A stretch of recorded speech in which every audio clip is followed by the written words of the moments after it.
ఒక చిన్న పక్షి ఎప్పటికప్పుడు ఎగరడానికి ప్రయత్నించేది. కానీ పడిపోయేది. మళ్ళీ ప్రయత్నించేది. అప్పుడు చుట్టుపక్కల పక్షులు చూసి నవ్వేవి. "నీ వల్ల కాదు. నువ్వింక ఎగరలేవు. నీ జీవితం మొత్తం నేల మీద" అని చెప్పేవి.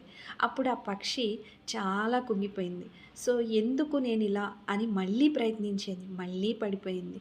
ఇంకొక దగ్గర కూర్చొని చాలా బాధపడుతూ ఉందనమాట. అప్పుడు అమ్మ పక్షి వచ్చింది. "నువ్వు పడిపోవడం నీ వైఫల్యం కాదు.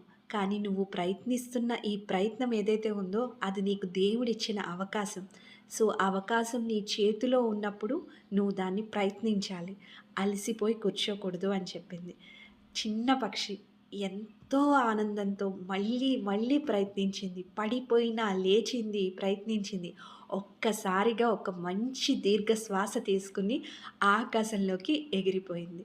సో, పడిపోతున్నామని చెప్పి అక్కడే ఆగిపోతే జీవితంలో ముందుకెళ్తామా?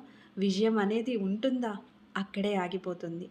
ఒక్కసారి పడినా, లేచినా సరే ముందుకు వెళ్లి చూడు. విజయం నీదవుతుంది. Thank you. Please like, share and subscribe.